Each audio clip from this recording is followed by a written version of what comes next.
시사 포커스 박윤경입니다. 애청자 여러분 안녕하십니까? 8월 19일 월요일 시사 포커스 박윤경입니다. 일본이 경제 보복 조치를 취한 지 벌써 한 달 반이 지나고 있습니다.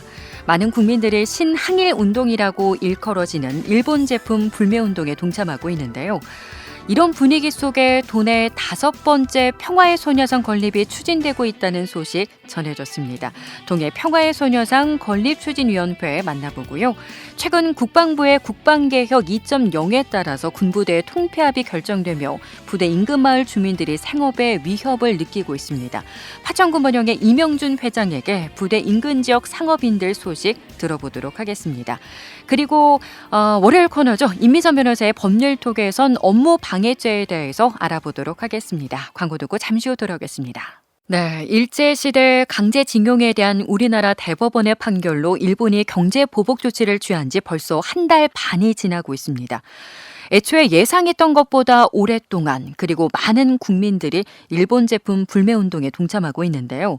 자, 이런 분위기 속에 도내 평화의 소녀상 건립도 탄력을 받고 있습니다. 우리 지역의 5번째 소녀상이 들어설 곳으로 알려져 있는 동해 지역 소식을 들어보도록 하겠습니다. 얼마 전에 추진위가 꾸려져서요. 구체적으로 장소가 논의되고 있다고 하는데요. 동해 평화의 소녀상 건립추진위원회 김일하 위원 연결해 보도록 하겠습니다. 안녕하세요. 네, 안녕하세요. 반갑습니다. 네, 반갑습니다. 김일하입니다. 예. 동해 평화의 소녀상 건립을 준비하고 계시다고 들었는데요. 지금 어떤 단계인가요? 네, 평화의 소녀상은 사실 뭐 예전부터 추진을 해야 될 그런 부분인데 네.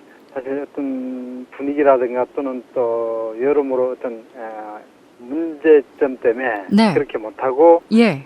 이제서야 그 아베의 그 경제 보복에 어떤 힘을 모아서 어떤 우리의 그 시민들의 6분이 지금 위원회로 발족은 아직 하기 전입니다. 예. 그래서 6분이 모여서 의견을 이제 모아서 9월 4일 날 이제 발족식을 할 그런 계획을 가지고 있습니다. 아, 그러면 아직 건립추진위원회가 정식으로 발족이 된 상태는 아닌가요? 지금 발족은 9월 4일이 이제 발족을 하는 걸로 그렇게 지금 진행이 되고 있고요. 그렇군요. 아니 정말 제가 한 몇 년 전에 동해에서 이 소녀상을 좀 건립하고 싶어하는 움직임이 있다라는 걸 들은 기억이 있거든요. 그동안 좀 어떤 문제점들이 있었던 건가요? 글쎄 아마도 그 시민들의 관심이 어떤 좀 약하지 않았나 이런 생각도 들고요. 예. 자, 그래도 이제 9월 4일에 발족을 하고 나면은 빠른 속도로 진행이 되지 않을까 싶은데요. 혹시 그 평화의 소녀상을 세우고 싶은 혹시 좀 이렇게 구상 중에 있는 지역들이 있나요? 예, 뭐 여러 군데가 있습니다만은 저기 또 동해가 독도로 가는 길목이 또 동해 아닙니까? 네. 그래서 독도로 가는 그 이제 출항지에다가 하자는 그런 이제 의견도 있고. 출항지요. 네. 예. 그래서 요즘 또 한창 인기 있는 그 농골담길 등대에 예. 많은 관광객분들이 오시니까 예. 그게 또 건립을 하자는 얘기도 있고. 예. 그 다음에는 그 200년 전통을 자랑하고 있는 그 북평장터의 어떤 역사적인 그런 의미를 부각을 해서 예. 북평장터에다 건립하자는 그런 또 의견도 있고. 예. 예, 많은 의견이 있습니다. 그래서 예. 그 의견 중에서도 어떤 더 많은 사람들이 볼 수 있고 함께 할 수 있는 그런 공간을 확보하는 게 가장 현명한 방법이 아닐까 그런 생각을 하고 있습니다. 네.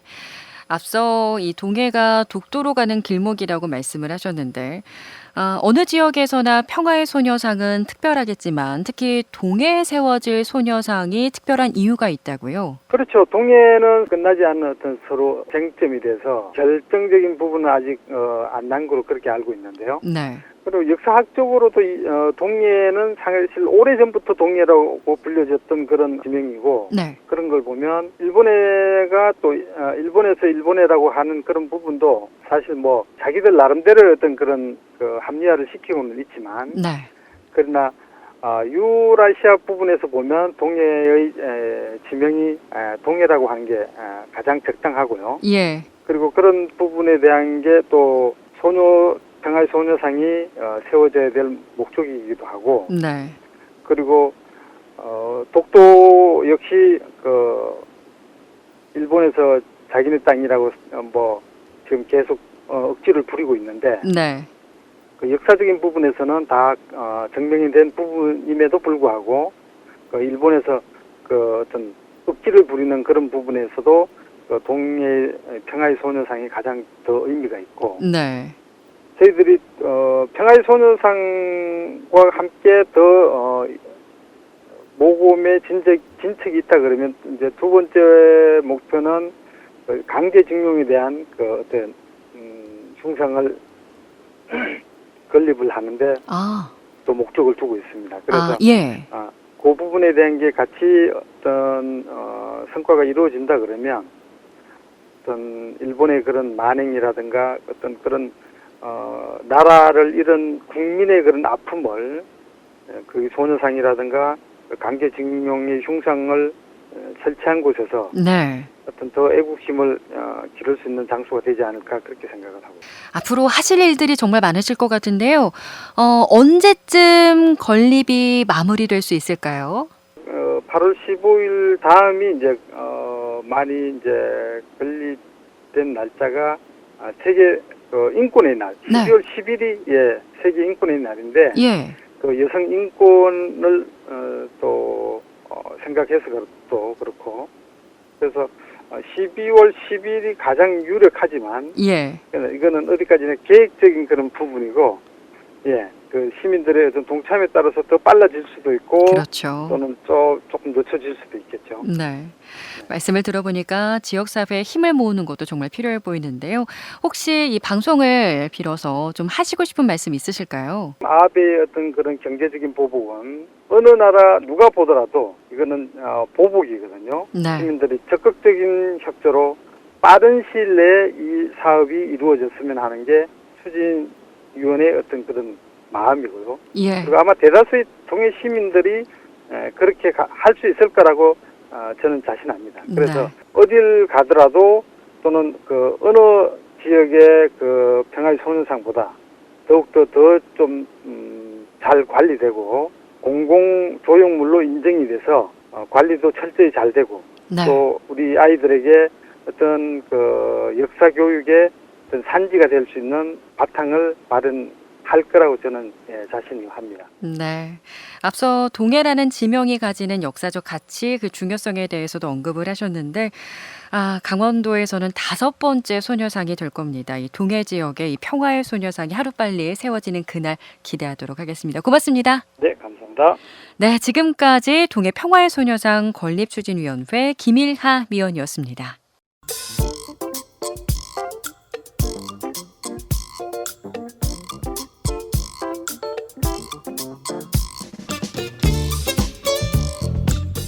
네, 최근 국방부의 국방개혁 2.0에 따라서 군부대 통폐합이 예견되며 우리 강원 지역 상인들의 시름이 늘고 있습니다.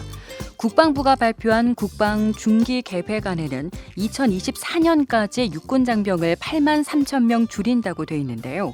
전국에서 2개의 군단과 4개의 사단이 해체가 되는데 동해안 8군단, 양구 2사단, 화천 27사단, 삼척 23사단 등 강원도 내 주둔 부대가 대부분입니다. 화천에서는 이기자 부대로 알려진 27사단이 대상 부대가 돼서 부대 인근 마을 주민 대부분이 생업에 위협을 느끼고 있다고 하는데요. 화천군 번영회 이명준 회장에게 부대 인근 지역 소식을 직접 듣도록 하겠습니다. 안녕하세요, 회장님. 네. 반갑습니다. 국방개혁 2.0에 따라서 군이 통폐합되면서 가장 직격탄을 맞게 되는 지역이 화천입니다. 지금 상인들의 분위기는 어떤가요? 현재 상인들 분위기는 거의 존폐 위기에 나왔다 봐야죠. 존폐 위기요. 예, 그 정도로 심각합니다, 지금. 아니, 얼마나 많은 군민들이 부대를 중심으로 생업을 이어오고 계신가요? 6.25 동란 이후로 화천은 위주적이 전부 다가 다 군인들 상대로 해가지고 이렇게 연결 다 돼서 생계를 이어왔죠, 여태까지. 군민 대부분이요? 그렇죠. 그러면 군부대가 축소되거나 군 장병들이 축소가 된다면 많은 타격을 받을 수밖에 없겠네요. 상인들뿐이 아니고 예. 농민 또한 똑같습니다. 농민은 왜 그런가요? 납품을 군부대 납품되는 그게 예. 거의 한 70% 정도를 지금 거기다 의존하고 있습니다, 지금 현재. 아, 농민들도 군부대 그 식자재로 납품을 납품을 하시는 것들이 한 70% 정도가 되는군요. 예, 맞습니다. 예. 아니, 그래서 27사단 전후회가 폐지 서명 운동을 하는 등 적극적으로 대처를 해온 것으로 알고 있는데요.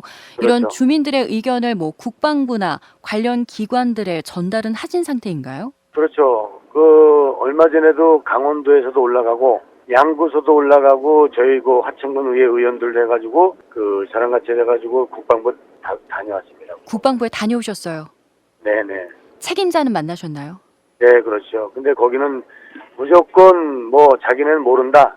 모른다. 위에서 하는 그거기 때문에 작전상, 국방부 작전상, 그 다음에 검토해가지고 저희들이 알려줄 수가 없다. 예. 네, 이런 식으로 그냥 회피죠. 그래서.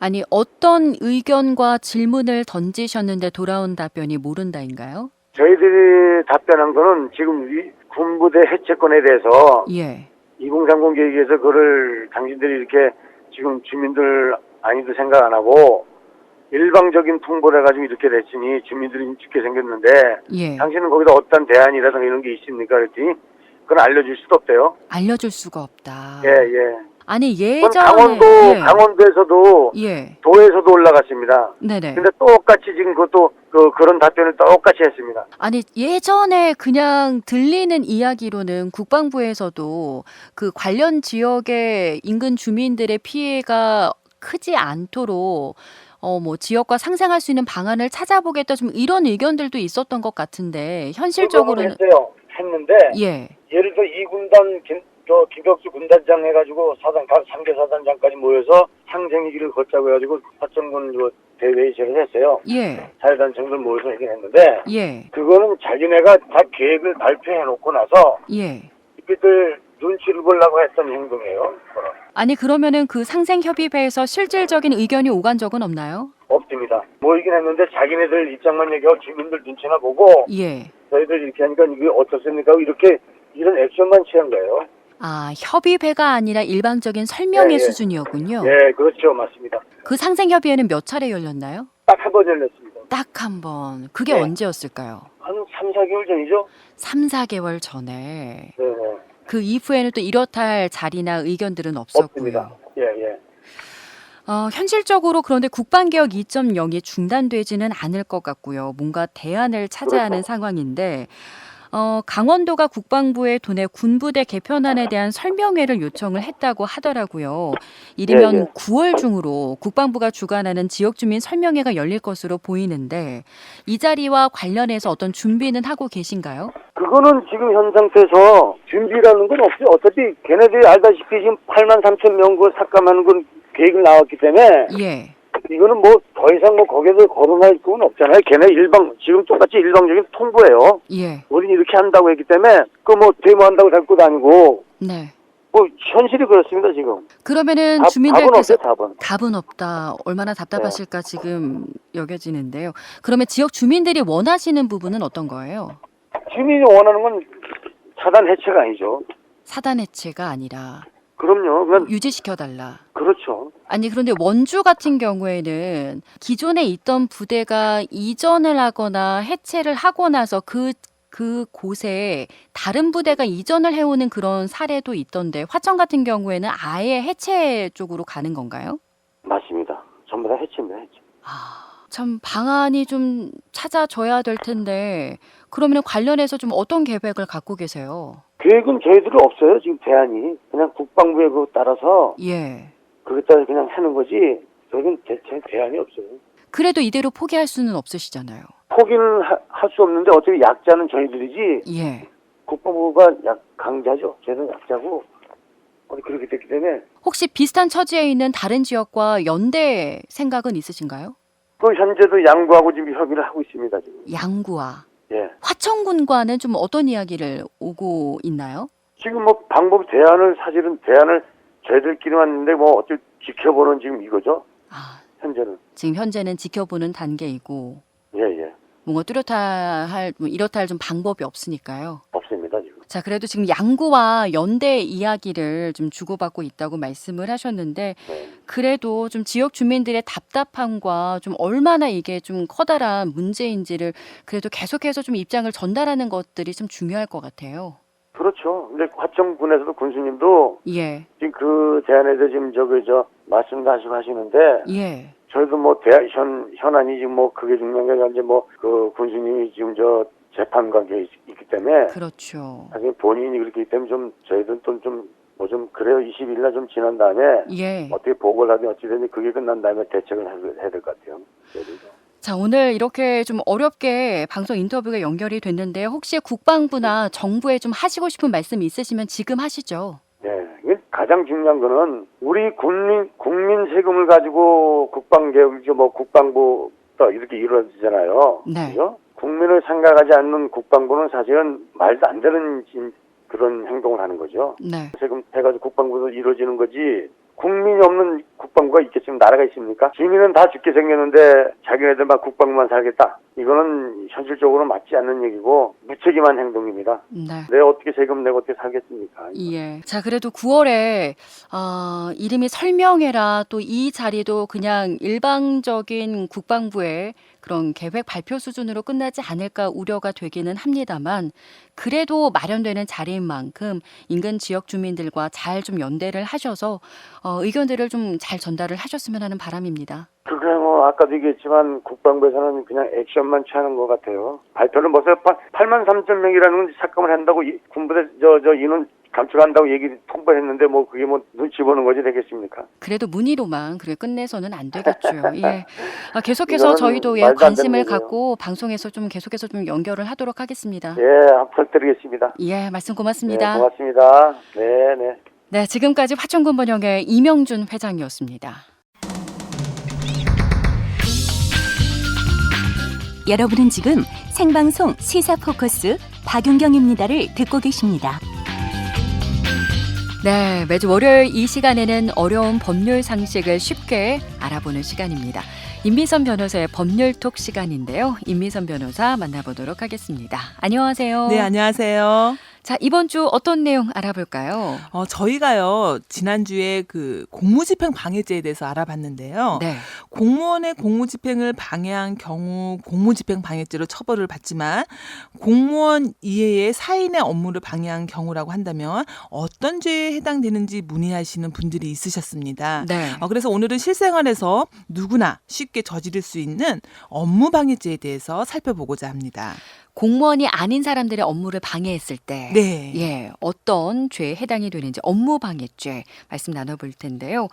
자, 업무방해죄가 해당이 되려면 과연 어떠한 업무를 방해를 해야지 업무방해죄가 성립이 되는지 궁금해하실 것 같은데 업무방해죄에 해당하는 업무라는 것이 어떤 걸 말하는 건가요? 업무방해죄에서 보호하는 업무는요, 사람이 그 사회적 지위에 있어서 계속적으로 종사하는 사무 또는 사업을 말하는데요. 네. 요약해서 말씀드리면 업무방해죄의 업무란 것은 사회적 지위와 계속성이라는 두 가지 요소를 반드시 갖추고 있어야 합니다. 네. 이러한 두 가지 요건을 가지고 있다면 보수를 받지 않는 업무라든가 주된 업무가 아닌 부수적인 업무를 방해받아도 업무방해죄가 성립된다는 점을 알고 계셔야 합니다. 네. 이 업무방해죄가 보호하고 있는 업무는 그 범위가 비교적 넓은 것으로 보여지는데요. 만약에 정당하지 않은 업무 수행으로 볼 수 없는 상황, 예를 들면은 어떤 사람이 권한 없이 다른 사람의 건물을 마음대로 네. 철거를 하려고 하는 경우에요. 그 철거를 막은 사람을 업무방해죄로 처벌할 수 있을까요? 그건 아닙니다. 업무방해죄의 업무는요, 형법상 보호할 가치가 있는 업무에 제한이 되는데요. 그렇기 때문에 정당한 업무 수행이라고 할 수 없는 경우에는 업무방해죄가 성립되지는 않습니다. 네. 따라서 말씀하신 그 정당한 권한 없이 다른 사람의 건물을 임의로 철거하는 것은 정당한 업무 수행 행위로 볼 수 없기 때문에 이러한 철거 행위를 방해했다 하더라도 업무방해죄로 처벌되지는 않습니다. 업무를 방해하는 방법 어떤 것들이 있나요? 우리 형법 규정에는 허위사실 유포, 위계, 위력의 방법이 규정되어 있는데요. 네. 먼저 하나하나 차례대로 살펴보면 허위 사실의 유포는 말 그대로 객관적 진실에 맞지 않는 사실을 불특정 또는 다수인에게 전파하는 것을 말합니다. 네. 예를 들면 한 유명한 식당에 그 음식에 바퀴벌레가 나온 사실이 없었음에도 바퀴벌레가 나왔다. 라는 허위의 사실을 퍼뜨려서 사람들의 발길을 끊기게 했다면 그 식당 영업을 방해한 것이기 때문에 업무방해죄로 처벌을 받게 되는 것입니다. 허위 사실 유포가 이제 해당이 되고요. 그렇죠. 위계 방법으로 업무를 방해한다는 건 어떤 걸까요? 위계는 상대방의 착오나 부지를 이용하는 일체의 행위를 의미하는데요. 사람을 속이는 경우뿐만 아니라 유혹하는 경우도 다 포함이 됩니다. 예를 들면 그 식당의 직원들에게 사장이 사람을 다치게 해서 구속이 되었고 더 이상 급여가 안 나오니 이제는 일을 하러 나오지 마라 라는 말로 직원들을 속여서 직원들이 그 말을 믿고 전부 출근을 하지 않아서 영업이 이루어지지 않았다. 라고 한다면 위계에 의한 영업방해죄에 해당이 됩니다. 이런 경우가 위계에 의한 영업방해죄예요. 네. 마지막으로 그러면 위력의 방법으로 업무를 방해한다는 것은 뭐 영업장에서 폭행이나 협박을 하는 경우를 말하는 건가요? 폭행이나 협박뿐만 아니라 사회적, 경제적, 정치적인 지위나 권세를 이용하는 것도 포함이 되는데요. 네. 업무방해죄로 사실 가장 많이 처벌되는 사례가 뭐 음식점이라든가 영업장소에서 고함을 지르고 의자를 부수면서 난동을 부린 경우거든요.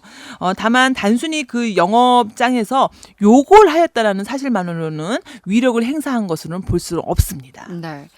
최근에 숙명여고 정답 유출 사건에서도 알 수 있듯이 시험을 치르기 전에 시험 문제를 누설한 경우에도 업무 방해죄로 처벌이 되잖아요. 네, 그렇습니다. 이 경우에는 그러면 어떤 업무가 방해가 된 걸까요? 시험 문제를 누설을 했다면요. 바로 그 학교의 출제 관리 업무를 방해한 것이 되는데요. 예. 최근 있었던 그 숙명여고 정답 유출 사건에서도요. 업무방해죄로 1심에서 징역 3년 6월을 선고받아서 현재 항소심 진행 중에 있지요.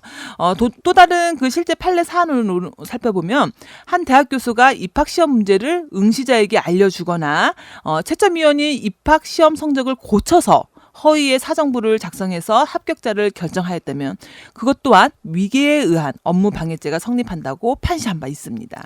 그 다른 사람 이름의 이력서와 생활기록부 등을 제출해서 회사 공원으로 위장 취업을 했다면 회사의 근로사로서의 적격자를 채용하는 업무를 방해한 것이라고 하던데 이 위장 취업인 경우에 업무방해죄 처벌된 어떤 사례가 있을까요? 위장 취업과 관련된 아주 유명한 판례가 있는데요. 해당 그 회사는 단순 노무를 하는 직원을 모집하고자 했는데 대학교를 입학한 학력이 있는 사람이 회사에서 그 노동운동을 하기 위해서 노동 현장에 몰래 취업하고자 했습니다.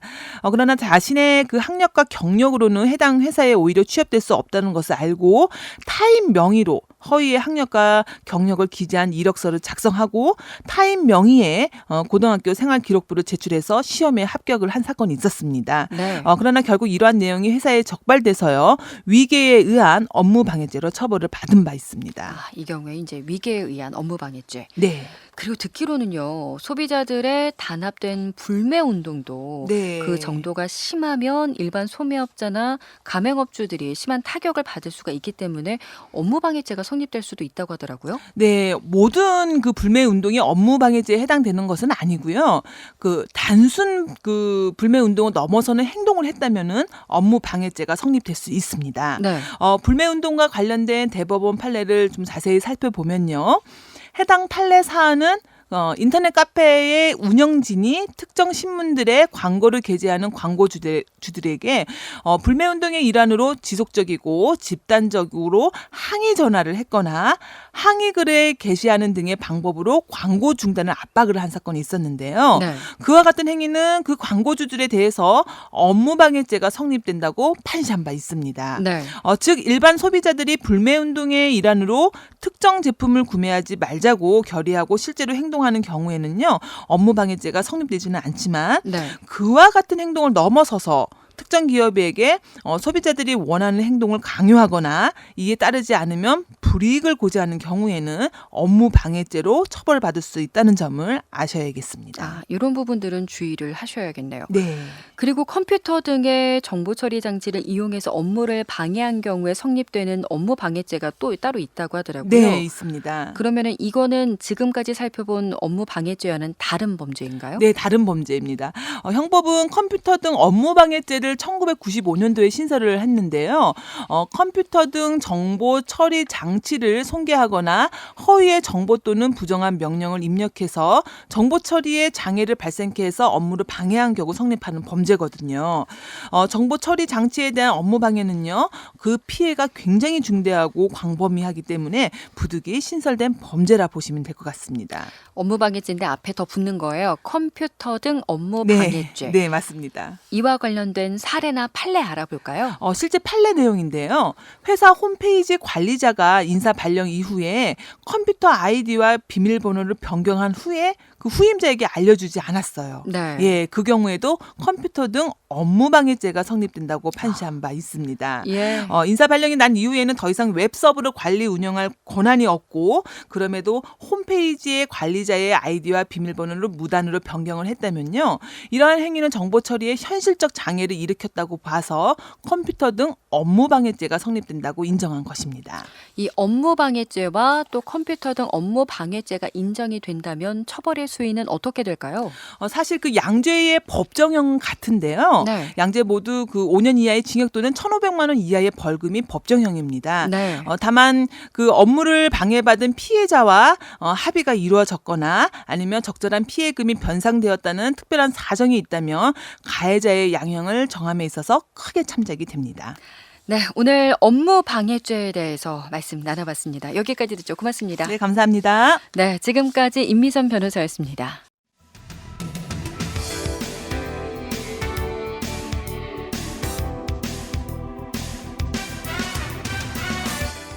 네, 시사포커스 박윤경입니다. 준비한 소식 여기까지입니다. 저는 내일 낮 1시 30분에 다시 찾아뵙도록 하겠습니다. 고맙습니다.